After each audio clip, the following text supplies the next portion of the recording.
So, I've just come back from a retreat with some fellow keynote speakers, and I'm just a little bit excited about the business building ideas I've got to share with you. Not to mention today's guest, who's building a shoelaces empire. Yep, shoelaces. Let's do this. Welcome to the Small Business Big Marketing Show, where successful small business owners share their secrets to take your marketing to the next level. Now here's your host, Tim Reid. Welcome back, listeners, to another episode of Australia's #1 marketing show. I am your host, Timbo Reid, but you, so much more importantly, are a motivated small business owner ready to crank out. That's it, crank out some great marketing. Bit pumped today. I'm keeping a bit of a lid on it though, because I'm at home and so is the rest of my family. 3 children, wife, dog. Often I record episodes when everyone's out. I can be a little bit more, how shall we say, loud, excited. But you know what they do? When I go downstairs after I've recorded and they have been home and I have been loud and excited, they take me off. They impersonate me. So instead of going, "Hey, Dad," they go, "Hey, Timbo Reid, I'm a motivated business owner." Yeah. In Australia, we call that taking the piss. If you're not in Australia or New Zealand and you don't know what I mean, you may need to look that up in some kind of colloquial dictionary of sorts. Anyway, big show today, team. Interesting guest. I've got a laces nerd. Yeah. I've got a bit of a whinge up front. Not about the laces nerd, just something which I think will be close to your heart.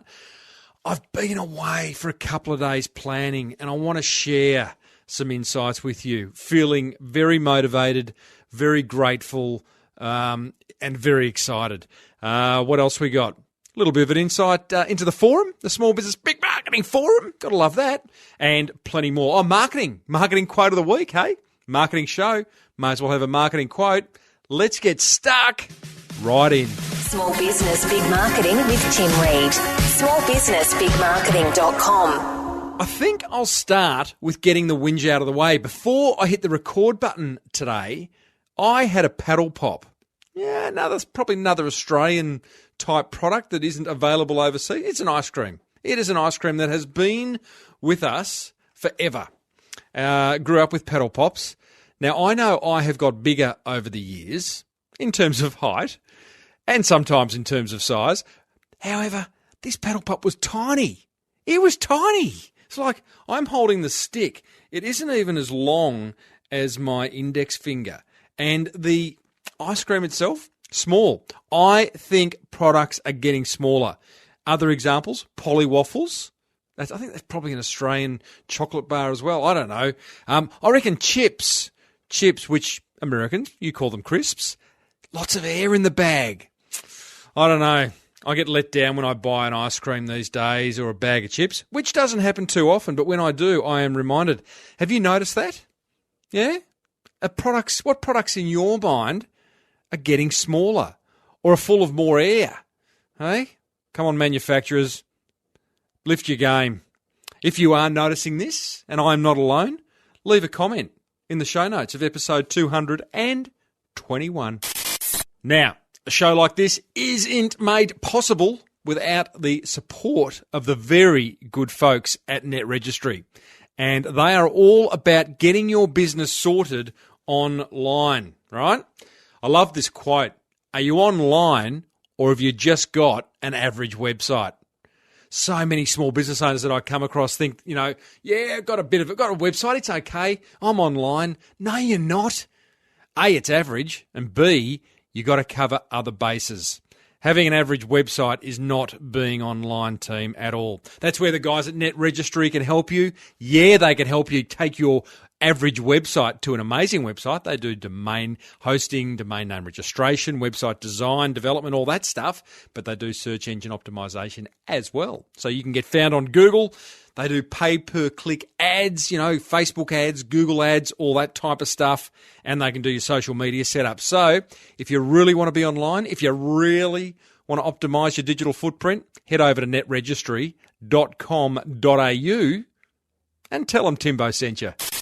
Okay, so I've just come back from 2 days up at Noosa in Queensland, Australia. And it was a retreat attended by 7 other keynote speakers, plus myself. And it was wonderful. We sat around a table for 2 days and shared what's working for us and what's not working for us. We exchanged knowledge. We just had a really, really solid 2 days of planning our businesses for the coming 12 months. It was amazing. I was so honoured to be sitting around this incredible table of speakers, some of who have been in the industry for decades, others who are relatively new to it, but are making a real go of it. And boy, oh boy, what an exchange of knowledge. Just absolutely incredible. And I actually feel so grateful for being invited to that table, having the opportunity to be there, and for I've just come back with just like a mountain of knowledge. And I want to share some of it with you. So what I'm going to do pre today's interview, I'm going to share 5 little secrets, tips, insights, if you want to call them that I took away from the retreat. And then after the interview, I'll share with you another 5. So this episode may go for just that little bit longer, but I think it is going to be worth every additional second that we spend together today. Because you know what? I want to build your business. I really do. I want your business to shine, to glow. I want you to jump out of bed 2 hours early and get stuck in to building it with some great marketing. Yeah? So let me share some of the things that we spoke about. It might be a quote, might be an idea, might be a tip. They're all no particular theme around it, except they're all business building ideas. Number 1 tip from the speakers retreat. And by the way, there's more than 10. I reckon I've come away with about 150, but hey, we ain't got that long together. Number 1 tip, activity beats inactivity. Where that came from was we were talking about, what should we do to generate more business? And often we can find ourselves inactive and not actively doing business generating things. So one of them, and I won't mention names here, one of the attendees said activity beats inactivity every day of the week. And the suggestion was make 7 calls a day, 5 days a week. Yeah? 7 calls a day, 5 days a week. I've been doing that for the last day since I've been back, and it is already working. It could be calls to past clients, it might be calls to current clients, it might be calls to colleagues who may be able to introduce you to someone else. It might just be calls asking people how they're going, but just continue to be active, and particularly on the phone. We live in such a virtual world these days. Number 2, introduce people in depth. One of the fellows there, when he introduced people to one another, he did it in such a loving and beautiful way. Instead of going, John, meet Sue, and that was it, he'd say, hey, John, I'd like to introduce you to Sue. This is what she does. This is what she's great at. And this is what I like about her. And he really went into some detail each time he introduced someone to someone else. And I was a recipient of that, and it was such a great way to start a conversation with someone you didn't know after being introduced to them. So why don't you make a habit, I certainly am, of going into greater depth when introducing someone to a friend, a colleague, a client of yours next time. Love that one. Tip number 3, I like this one too. Always have a word that sets your direction.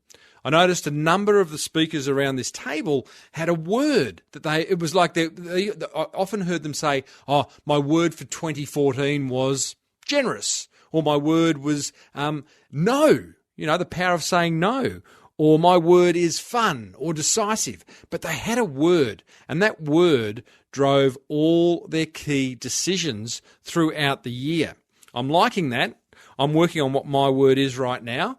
And it doesn't have to be for the whole 12 months, but it's great to have that word, and it acts as a filter for all the decisions that you're confronted with throughout the day, throughout the week. Tip number 4, increasing your fee. We got talking about pricing. Increasing your fee is all about adding value, okay? So as a speaker, some of the things that I do to add value when a client calls me, a prospect calls me to speak, and this is not just about speaking, by the way. I mean, translate exactly what I'm sharing here into your business.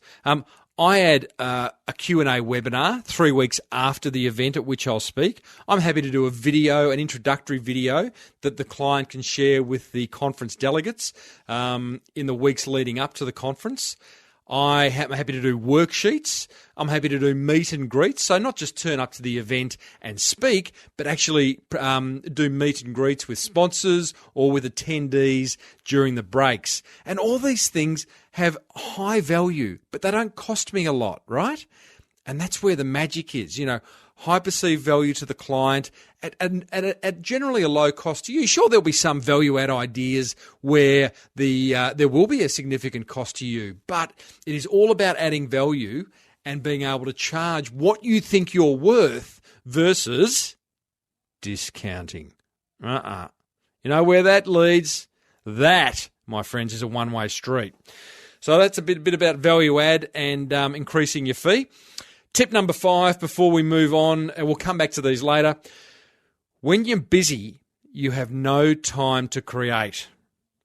So this was interesting. Someone asked, where do we all get time to be creative to create the next big thing in our business? Are you doing that? If you're not, probably should. Some of the ideas was to diarise creative time, literally block out chunks of time in your diary, and that is creative time. Get away from your workplace, from any environment that you associate with work, and fully focus on being creative. And before you do any of that, acknowledge that you are creative. We are all creative by nature. So don't sort of go, I'm not creative, none of that's for me, I'll just keep plodding on. No, don't. Acknowledge that you are creative, set aside some time in your diary, get out of your office and go and create. If that means booking 3 days at a resort down the road or up the coast or whatever it is, do it. Be creative, because creativity leads to new things, leads to rebirth, leads to, who knows, a new product, a new offering, a new business model, who knows. Hey, there's 5 of the things that I learned at the Speakers Retreat. I will share another 5 after today's interview. Quick one, guys. Small Business Big Marketing Forum is alive and well. There are so many motivated business owners in there. We talk about marketing every day. You know what? Join. That's simple. If you have a marketing question, one marketing question a month, and you go in there and ask it and get it answered, you are going to get your money back in spades, just like all the other members are day in, day out. Don't look at it as a time suck. You haven't got time for it. It doesn't have to take time. Become a member. It's a place. Look at it as a marketing insurance, yeah? When you've got a marketing conundrum, you can join the forum. Head over to crankmymarketing.com. Righto, let's get stuck into today's guest. He is a shoelace nerd, self-professed shoelace nerd nonetheless. His name is Luke Schoknecht. It's a tough name to pronounce, but I got it, I think. And you can hit him up on Twitter at Mavericks Laces, Mavericks, Laces on Twitter. And tell him you heard him on the show. I'm trying to push that angle a bit more, guys. I'd love you. I'm seeing a lot of you saying hello to my guests on Twitter and copying me on it. My Twitter, at Timbo Reid, REID.com, at Timbo Reid. That should do it. That'd be cool. Now, let me tell you a little bit about Lukey. He hit me up. He's a long-time listener of the show, actually.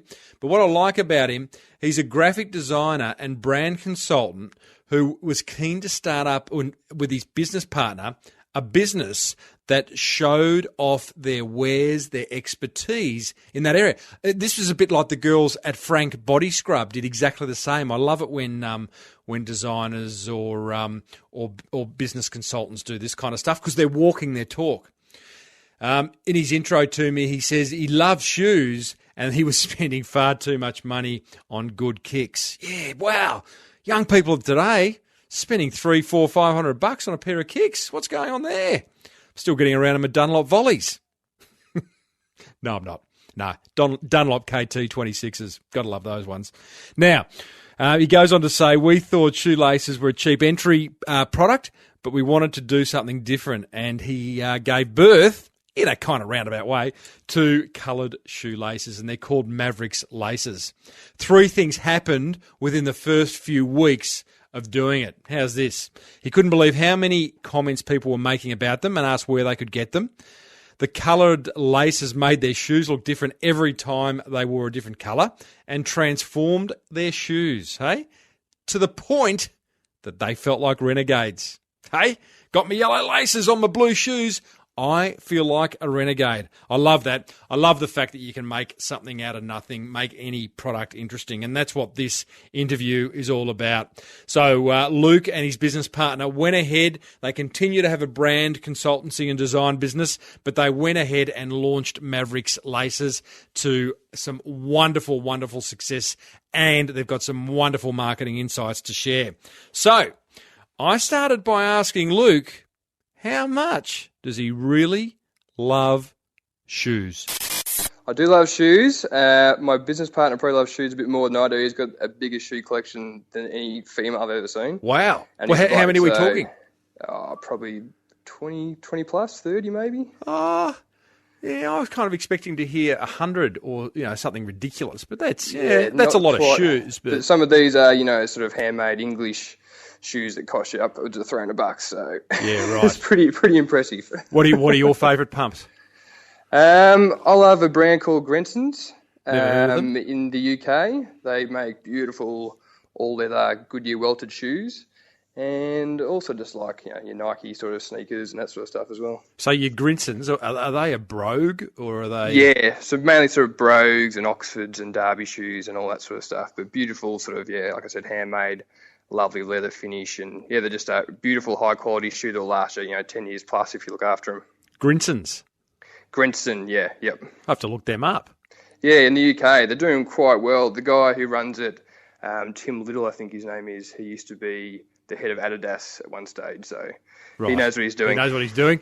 Yeah. Now, you're freaking me out. I want to talk about the Mavericks Laces story, but you are freaking me out. If you've listened to a number of my shows, you may know that I struggle to figure out whether to match my socks with my shoes or my pants, and now you're suggesting I match my laces with my shoes. There's an element of anxiety starting to creep into all this. We call that colour anxiety. People can't decide what laces to choose. It is amazing. There's so much choice. We've got about 12 different colours, I think, at the moment of our shoelaces. And people just freak out when we do some market stalls sometimes to actually sell the laces to people because we're at an online store. It's the only opportunity we get to actually talk to customers. And people get sort of 2 to 3 pairs in their hands and they just freak out and just take one because they can't decide out of which 3 they want. So. It's kind of interesting because, let's cut to the chase there. I do want to ask you where the idea came from, but just on that point, that is a blockage to sale. Totally. Three products in their hand, 3 units in their hand, they buy one.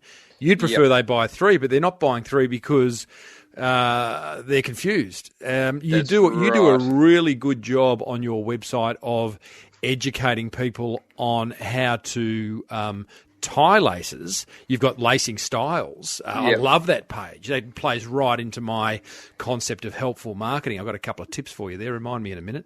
Fantastic. But I'm not sure, maybe you do, but is there a place where you do say, hey, listen, this is your colour matching kind of space? It's coming soon. Soon. The way we remedied the problem, exactly right. The way we sort of dealt with the problem in the meantime was we sort of, I guess, hand pick 5 or 7 laces and make them into a pack. So people can just buy a 5-pack of laces of the best-selling colours or a 3-pack of the blue colours. So they don't have to make as much choice and choose on their own 3 to 5 laces. Mm-hmm. They can just buy a pre-made pack, which has done really well. But we do have, under development, a sort of colour science page. Bit like Dulux, like the paint companies where exactly like that, and where you can choose your shoe and a picture of the shoe will come up. You can change the colour of the shoe, then you can change the colour of the laces. if you like the combination, you hit add to cart and bang, there you go. Lukey, you are onto this, mate. This is great. That's where it's at. I love the fact, what drew my attention to stories like Maverick Laces is the fact that, and I say this lovingly, you've made something out of nothing. Oh, right? 100%. I mean, shoelaces have been around forever, and people have made coloured shoelaces before. You can probably buy them on the supermarket shelf for about 50 cents to $1, but there's no emotion. There's no personality in those in the functional object. So that's all we've done is just elevate it to, I guess, an art form and something that has emotion and personality with it. And people want to connect with that and have an emotional connection to things that they use every day. So. And therein lies the magic of marketing. Exactly right. Creating emotion. Exactly. I mean, if you don't have an emotional connection with the audience, then no one cares about you. So you're in big trouble. Look, I get a little bit of emotional myself when we start talking like this. This is kind of like soft porn for marketers. Exactly right. So let's talk about that. So you guys, there's three of you in this brand called Mavericks Laces, graphic designers / brand consultants. And there's a similarity here between you and a past guest, the girls from Frank Body Scrub. Very similar. You know, you've got a branding / design agency, and you thought, you know what, we should walk our talk. Let's put our money and ideas where our mouth is, and see what we can do to bring a product to life. And is that and you decided on laces? Is that what happened? Exactly what's happened. Yeah, I mean, we did want to walk the talk, and I guess we're giving our clients lots of great ideas, and sometimes they just don't listen to you. So we thought, let's give ourselves a forum to just, I guess, prove to ourselves as much of anything that what we're saying is right, that drench brand in personality and have fun with the brand, and people will love it and engage with it. And we've learned a hell of a lot from doing it as well that we can pass on to our clients in the future. So it's been a great experience so far. It's gold. I mean, I even find that with my podcast when I'm talking to someone who wants to book me for a speaking gig and there's a particular topic they want to cover, I can direct them to an episode and say, hey, listen, I've covered that in this episode. And likewise, if you're talking about a point of branding or a point around marketing or design, you can actually cite an example from your business, Mavericks Laces business. Exactly right. And show the clients where we've been on your side of the fence. We've been our own clients running a business with, the demands of financials and all those things. We're not just sort of talking pie in the sky stuff. We are running a business as well, so we understand the commercial imperatives, but you still got to be creative and have fun and push things. So, it just gives us credibility, I guess. And like I said, it's just been a great experience and a whole lot of fun so far. So you guys were sitting around going, okay, we should have a product of our own beyond just providing design and branding services. Exactly. Tell me about that time. Were there a whole lot of ideas you put up, or were laces the obvious one straight up? I think we all like shoes. Basically, we all love shoes. We're spending a lot of money on shoes. So we said, let's do something around sort of men's fashion to do with footwear. We thought shoes, there's obviously lots of shoe labels and lots of brands out there, and we like most of them, so we didn't feel a need to sort of disrupt that market, I guess. Mm-hmm. We looked at socks, and there's sort of Happy Socks and a few brands doing some really great stuff around that. And then Jaden and I texted each other one time at the exact same moment saying laces. Get out of here. Exact same moment saying laces. I don't know what must have been going on in the universe that day, but that's what happened. And I remember seeing a guy one time at a cafe wearing coloured shoelaces. And he was a sort of really sort of top dog business looking guy at a business lunch. He's clearly sort of the head of the table, and he was running the show, and he looked wearing a really nice suit, looked very professional. I remember seeing him lean back and put his leg over his knee, and he's had these bright as purple laces on his black shoes, and I just thought that was really great. So did you talk to him? No, I didn't actually. Mm-hmm. It just sort of, I must have just taken it in at the time, mm-hmm. and then it just sort of came back up as a memory later on when we talked about shoelaces. So we said, coloured laces, that's it. Let's bloody do it. So we got some samples made offshore and sourced a supplier, and we started wearing them, and we were just getting so many comments on them. We felt really out there when we were wearing them, mm-hmm. we're renegades, we're these crazy guys. Yeah. So really cool. And we just couldn't believe how much they changed the look of your shoes as well. You could wear one pair of shoes for 2 weeks and just change the laces and feel like you had a new pair of shoes each time. So fascinating. And isn't it amazing when you have an idea, you don't realise the other outcomes or benefits that are going to come from that idea. You think you're just changing the look of a shoe, but all of a sudden you're changing how someone feels. You're giving a shoe extended life cycle. Exactly, and that was the thing that stood out the most was just the feeling you got when you wore them. Like I always talk about, the feeling when you walk out the door in the morning with your coloured laces on, you feel like it's just not a normal day. You feel a bit different and you feel like a maverick, and that's exactly what our whole brand is about. And that's all we talk about. I mean, they are good quality laces. They're 100% cotton with a wax finish. Mate, they're beautiful. Thank you for sending me all these samples. They are genuinely, they are. I mean, there is a quality about them that... Yeah. I mean, they certainly are high quality, but the thing we talk about the most above that is just the feeling that they give you. And like I said, that gives people an emotional connection. People use them as a form and a way to express themselves as individuals, and they're not just part of the herd. They are unique individuals wearing coloured shoelaces, and it's just amazing that something so simple like a piece of cotton with some colour on it can give people that feeling. But I guess that's what it's all about. It is what it's all about. When you started wearing them, and before you kind of said we're going to do this as a business, when you started wearing them and lots of people are commenting, feeding back to you, I guess you were probably asking, hey, would you buy them? If we made them, would you buy them? Yeah. People were saying yes. Oh, I mean, most people just thought we were off our heads. Yeah. And that we were just, it was a stupid idea. And I think... Yes, a lot of people said, yeah, it might work out. Some people said, yeah, I would buy them, but it was definitely a minority. Interesting. But we still sort of went with it because I think if some people don't like your idea or if they almost hate your brand or your business, I think on the flip side, someone's going to absolutely love it. So I agree. They're not for everyone, and they're not meant to be. If everyone was a maverick, then the word maverick doesn't exist. Because It's a person who does the things differently and is eccentric. So therein lies a problem too, Luke. You know, you don't want to sell too many. I know, it's sort of like we don't want to go mainstream, but they are quite a low unit price, so we do need to move a fair few of them. But I mean, they're not for everybody, and some people still, when we tell them that we have shoelaces, they just scoff or laugh or whatever. But I think that's great. I mean, it's a polarizing thing, and I think that is a good thing. And I know Jaden has said, if you tell people your business idea and they don't think you're crazy, then you're not thinking big enough. And I sort of believe in it in some ways. So. Yeah, too true. So just for this is obviously an audio program, and your product is very visual. Just That's explain, right. a beautiful wax, they're beautiful colours. The laces are waxed, so they have this wonderful kind of high quality sheen feeling and about it protects them. Yep. You've got it comes on a lovely laced through a really nice stock. A kind of sort of business card almost, isn't it? It's a paper stock called Reid, which is a beautiful paper stock, quite expensive. But I mean, that's, again, if we're going to try and elevate a functional object into a desirable, I guess, fashion accessory, we need to treat the packaging and everything that goes along with that as art. Like it's beautiful stuff. We package them beautifully, and we give them all names as well and personalities.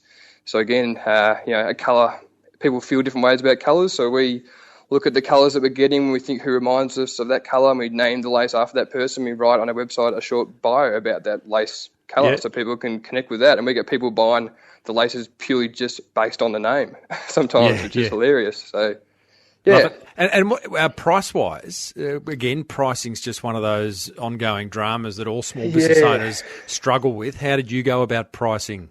That was probably the hardest part, to be honest, when we started up, was coming up with the price that we're going to go at, because we did want to position them as premium because they are premium, and we have put a lot of effort into the business and the brand. So we're sort of thinking at one stage around sort of $5 to $6, but we've come up with $7.95, so still under $10. You can do 3 for $20, so we do 3 packs. You're packaging it up. I mean, they're still cheap, but they're still a lot for laces, if that makes sense. So we sort of tried to find that happy medium. We have found some other shoelace companies around the world. There's a couple of them who do sort of really premium dress laces, they call them. They sell them for like nearly around $20, which we just think's a bit bonkers. But that was a hard call, but I think we've made the right call by the reaction so far. So. Have you thought of doing, I remember talking on a previous episode about this a coffee cafe in South Melbourne, St. Ali? Yep, and they did the $25 cup of coffee about 18 months ago. Got a front page of the Herald Sun. They ended up getting about $500,000 of media coverage. I'm not sure how many cups of coffee they sold at $25, but it was a position. I reckon it was probably a positioning play on their behalf. Have you thought about the $100 pair of laces? We have thought about it, and I think, to get that sort of word of mouth remarkableness, maybe it might not be a bad idea. We even thought about like a full I guess, experience where we can, come in and choose your colours for you. So sort of almost trying to make a service out of the product as well. If you really want to pay $150, $200, we will, hand pick your laces for you and come check out your shoe collection and this sort of stuff. Because I think, there's always a market, and if only, 5% of the people that you've got buy that $100 lace or that experience, that's still a lot of money. Totally. So. And you could have custom. So the thing about that from a marketing point of view is if you are offering the $100 pair of laces or the custom laces or the we come out and do the work for you type offer, then your $7.95, which it feels to me like you're still kind of struggling with a little bit in your sense you think that's expensive, that all of a sudden becomes really cheap.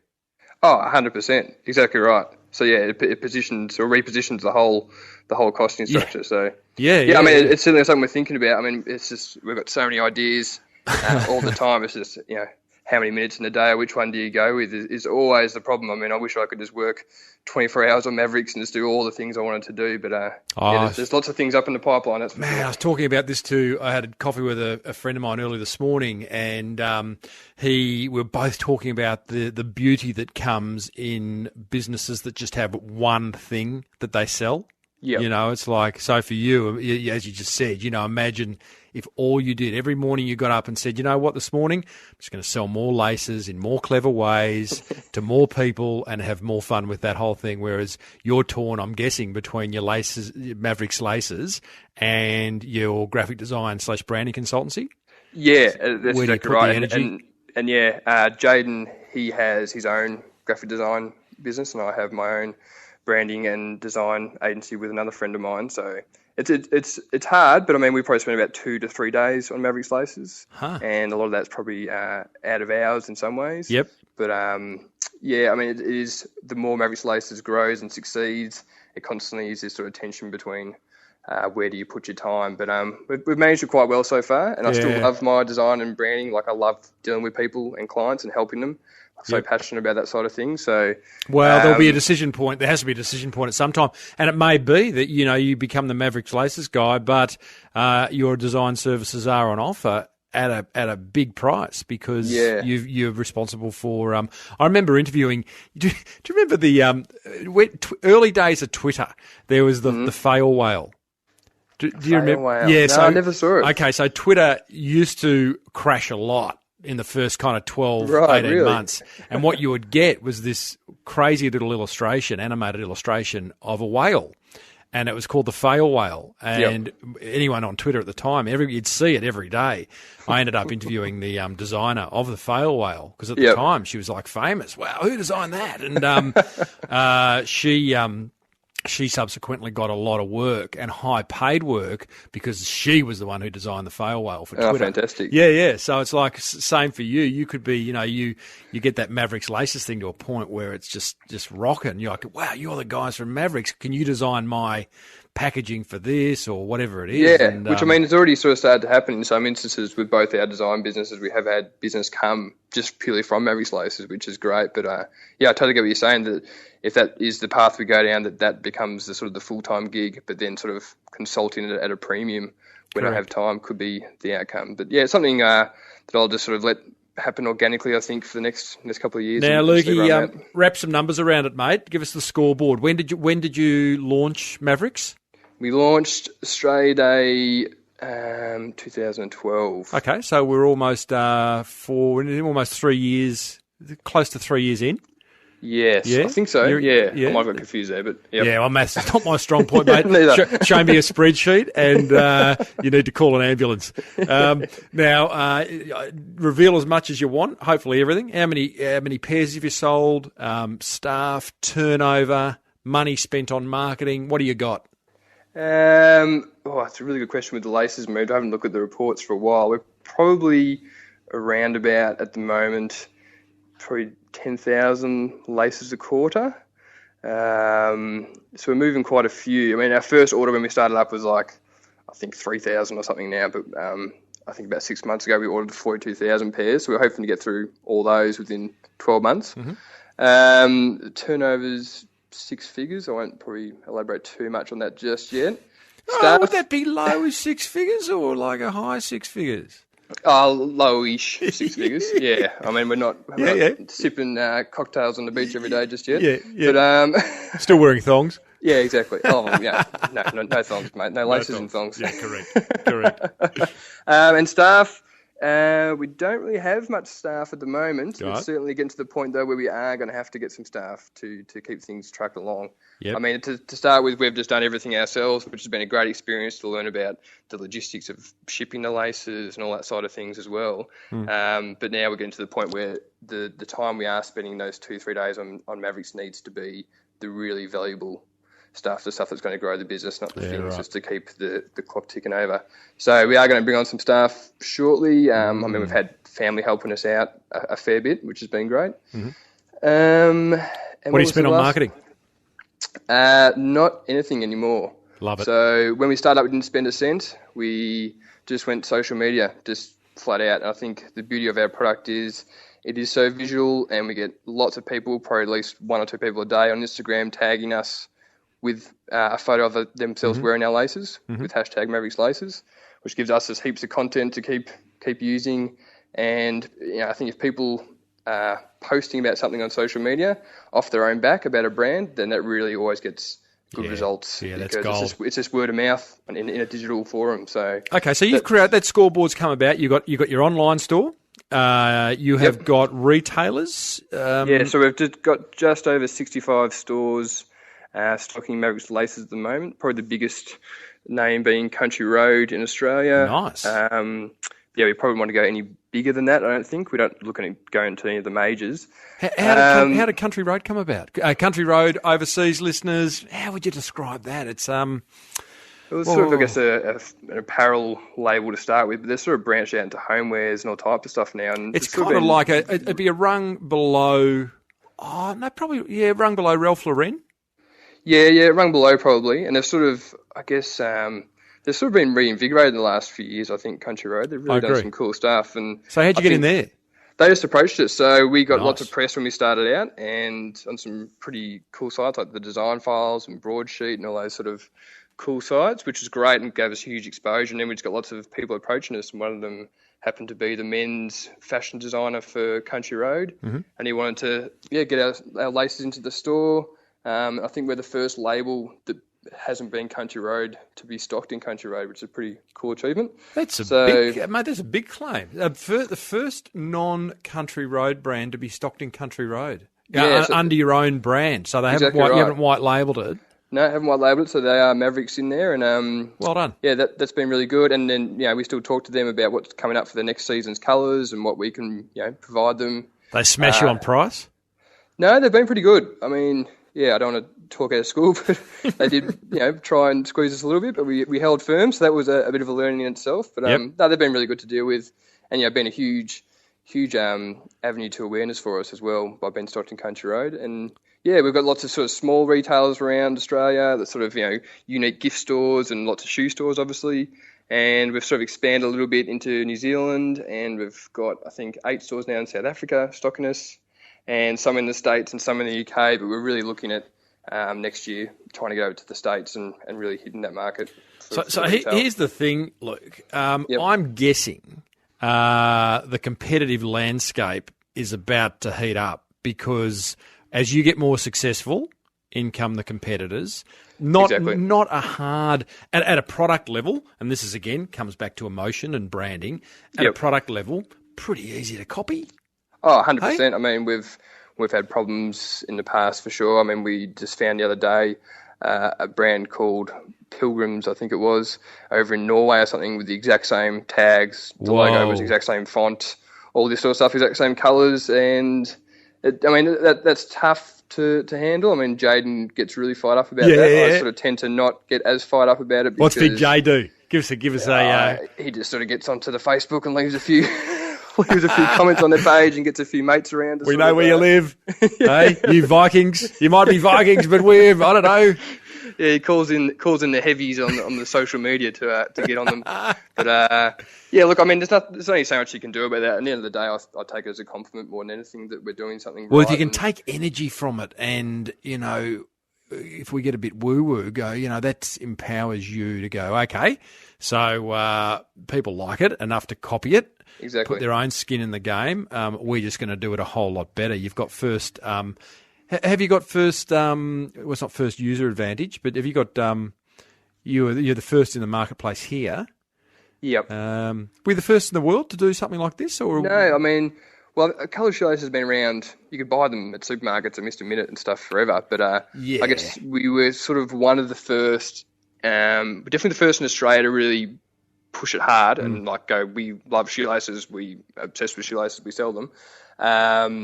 But we did find after we started up there's a couple of places in the States who are doing something quite similar. But very different sort of brands and different price points. So that didn't worry us too much. But definitely the first in Australia, and that's been a huge advantage. And right. Yeah, with these sort of, I guess, not copycats, but other competitors popping up, like you said, it just pushes us harder to push the brand even further and come up with new innovative ideas to keep people interested and to keep reinforcing our brand message of being a Maverick is the sort of the unique thing that will keep us, I guess, apart from these competitors going forward, because no one has our story. Or our emotional connection. I used to have an old Range Rover, Luke, and if you saw another one approaching you on the road of a similar vintage, you'd kind of just either give them a nod or, a couple of hands up, put the hand up, give them a little kind of salute. When you see, when two Mavericks kind of approach each other on the street, is it a face-off or is it a high-five? I'd hope there's a bit of a secret handshake. I mean, that's what I'd be looking for. We do have a little logo on the plastic bits on the end, which are called the aglets of the laces. So I've been known to at pubs sometimes to be sort of down on my knees looking at some bloke's shoelaces just to see if the little symbol's there, but before I approach him. But look, I think our tribe's pretty strong, and they all sort of do talk to each other. And I think some people, if they did see each other in the street, would probably be like a little wink and a nod, I'd like to think. Love it. You talk about, and again, handling those competitors. One of the things you talk about is everything about the Mavericks brand goes that extra 1%. And I love that extra 1%. I think there's magic in it. Give us some examples of how you do that.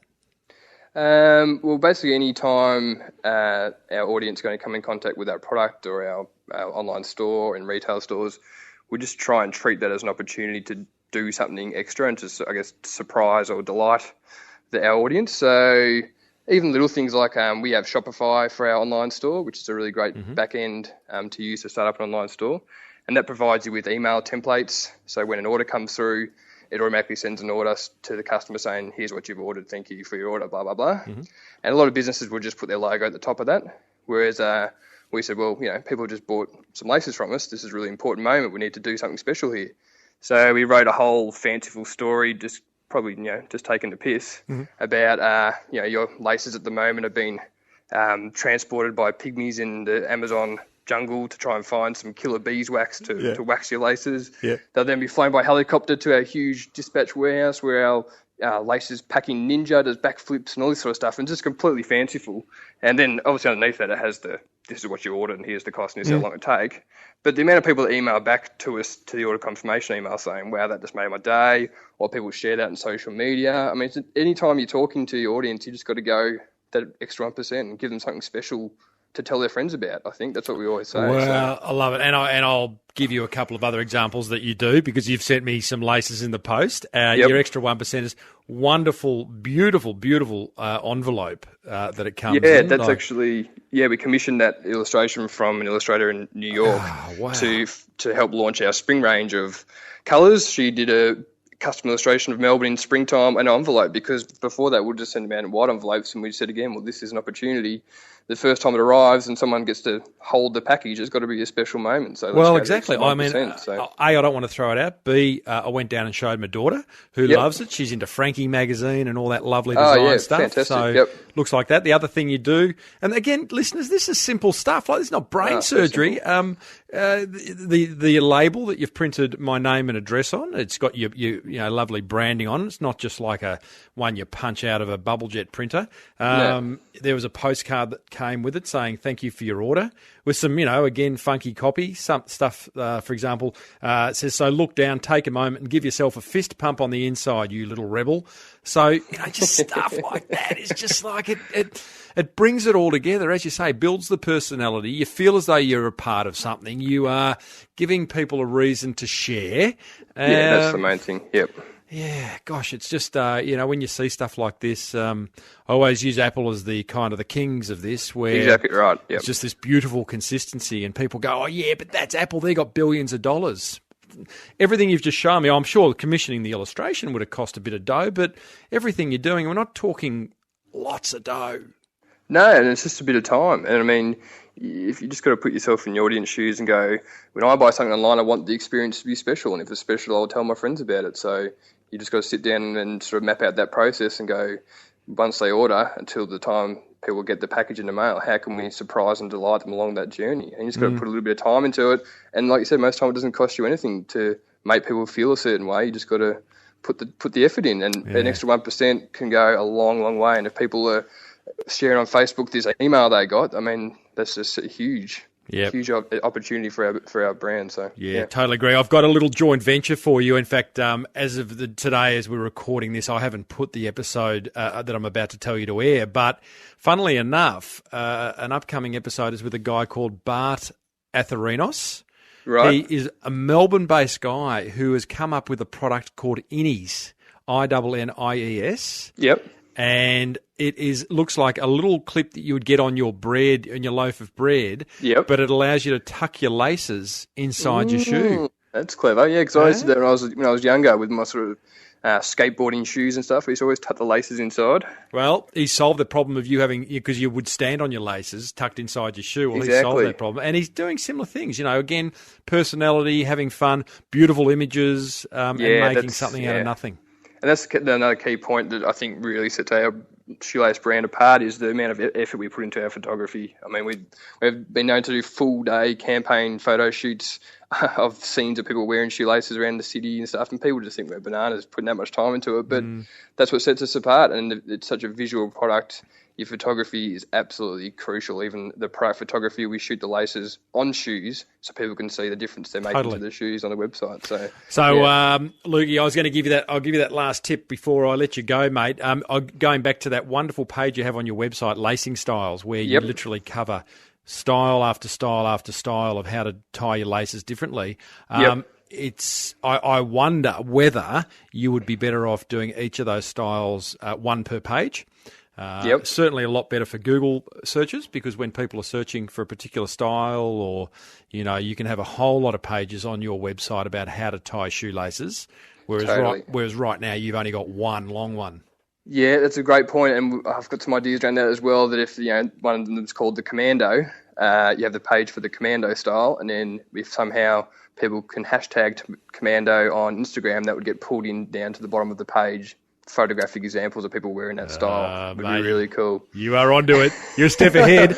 Many ideas. Hey, Luke Schoknecht from Mavericks Laces. I love what you're doing, mate. Thanks for bringing it to my attention, and I wish you guys so much success for the future. Thanks so much for having me on the show, Timbo. It's been an absolute pleasure. I've been listening for a long time now, and it's a real thrill to be on here, and keep doing the great work, mate. What about that team? That right there is Luke, the shoe nerd. Love a good shoe nerd. Hey, here's my top 5 learnings very quickly from that interview, because we have still got 5 learnings to cover from my speakers retreat. Whew, what a show. And by the way, these learnings are brought to you by the very good folks at Net Registry for all your online marketing needs. Number 1, build emotion into all your marketing touch points. Go and have a look at mavericklaces.com.au. Check out the website. Check out the packaging. Check out the emotion in the copy. It's red hot. Number 2, don't worry about your competitors. Stop it. Turn that energy into telling your story in an even better way. Yeah? I hate it when I see business owners focusing on competitors and getting annoyed when they do stuff that they shouldn't be doing. It's like, get on with telling your story. Much better. Number 3, there's no business in the world that can't be made interesting. Listen up, accountants. And didn't we find out that last week with Bart from Innies? Hey, there's two shoe episodes in 2 weeks. What's going on there? Very soulful. Boom, boom. Number 5, have a helpful website. Check out mavericslaces.com.au, and he's got all these lacing styles happening. You can find out how to do a commando tie or a bow tie, all sorts of different ways of doing your shoes up.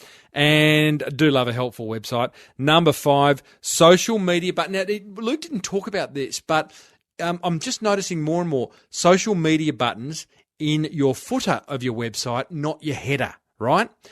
You know, if you've got your YouTube button in the header of your website up the top, people click on that. Unless you're nailing YouTube, they're going to be watching cats fall off ladders before you can say, geez, that was a good interview with that shoe nerd. Alrighty, after that very abrupt finish, I hope you did enjoy that interview, by the way, with old Lukey. If you did, head over to smallbusinessbigmarketing.com and leave a comment in the show notes of episode 221. I love that. Hey, back to the speakers retreat. 5 more learnings from my time away with some of Australia's biggest, most influential keynote speakers. It was a big table, team. Number 6, too often we become tellers, not sellers, right? Too often we talk when we're in front of a client or a prospect and don't listen enough. Become a seller by listening and not a teller. The more you talk, the more you are stopping your prospect from giving you some hints as to what they're looking for. Yeah? Listen more. Number 7, there's only 2 ways to measure the success of any great business: return clients and referrals. I like that. We were talking about how we measure the success of each other's businesses, and it really did come down to that. How much repeat business are we getting, and how often are we being referred on to others? And we talked a lot about ensuring that we are referable by giving people, actually letting people know exactly what it is we do and telling them, going as far as being literal and telling them how to talk about our businesses, and in this case, about our keynote presentations. I like this one. Number 8. Tip number 8 from my speaker's retreat: floss one tooth. What does that mean? We're talking about writing, and some of us have writer's block every now and then, as does everyone else. And one of the guys there talked about floss one tooth, and what he meant by that was write 100 words a day. And once the floss is in your mouth, you're likely to floss more than one tooth. So if you can write 100 words a day towards a book or towards a blog post, then you know what? You're probably going to get to that 100 words and go, yeah, I've got another 100 in me, maybe another 100. And before you know it, you've written 500. So floss one tooth a day. The floss one tooth a day principle, I like that. Number 9, don't work with idiots. Like that one. Why? Because they suck your energy. They get in the way of doing business with people that you love. Life's too short. Plus, if you do work with idiots, it puts a negative flavour inside the business, your staff. If you've got staff, they sense it, and it just kind of puts the whole, doing business into a dark space, not a light space. Fill that space with great people. We can't pick and choose our clients all the time, but if you can, have a no idiots policy. And number 10, sometimes our cups are full. Yeah, we talked about this. We're saying, sometimes you're just overloaded with work. So are our clients. So are our audiences. So are our prospects. So we talked about having the idea. We talked about just being cognizant of how the people in our audience feel, because sometimes we're just tired. Yeah. So have a greater sense, a greater awareness of how those around you are feeling. And in your case, it might be the people walking into your shop or coming to your website or hearing you speak. But sometimes our cups are full, and we need to acknowledge that. So they were 10 learnings from what was an amazing 2 days. And I will, if you like them, I won't just go ahead and share more. If you did like them, leave a comment in the show notes. Episode 221 at smallbusinessbigmarketing.com. Righto, motivational marketing quote of the week. This one is from Henry Ford. And he said, if I asked my customers what they wanted, they would have said a faster horse. Like that. If I asked my customers what they wanted, they would have said a faster horse. You know, go ahead and ask your customers what they want. Do a bit of research, survey them, get a sense of the lay of the land. But you don't have to listen to everything they say. I'm not sure the customer is always right. You know, have a listen and then listen, most importantly, to what your gut's saying. What's your instinct telling you is the right thing to do? That is the marketing quote of the week. Well, team, I reckon that is about it. I feel like I've been talking a bit quietly today. Have I? Don't know. I feel like the family's listening at the door. They probably are. I'm going to walk out of here and they go, Timbo Reid. No, they better say Dad instead. Big show next week. Big show, lots of big shows coming up. Some very cool guests in the pipeline. If you like what you hear, head over to iTunes. Leave a review over at Small Business Big Marketing. Just Google marketing on iTunes. I'll pop up number one more often than not. But I'd love you to do that. It boosts my ratings and my ego. Join the forum. I'd love to see you inside. I'd love to have a chat with you. Head over to crankmymarketing.com and you'll be in there so quickly. It takes about a minute to join. And I think that's it. You've got work to do. I've got work to do. I hope you can implement something that I spoke about in the last, what are we up to? About 50 minutes, 60 minutes. And take action. If you ever do take action from an idea that I have shared or one of my guests has shared on this show, I would love to hear about it. Love to hear about it. So head over to smallbusinessbigmarketing.com and leave a message for me. I just love the idea of you taking action because that's what this show's all about. There's no shortage of ideas in the world, but there is a shortage of action takers in this world. And I reckon because you're listening to this show, you're an action taker. Am I right or am I right? Okay, I'm now rattling. I'm Timbo Reid. I'm in Melbourne, Australia, if you need to know. This has been the Small Business Big Marketing Show. May your marketing be the best marketing, and bye for now. You've been listening to the Small Business Big Marketing Show with Tim Reid. Want more marketing goodness? Then visit smallbusinessbigmarketing.com.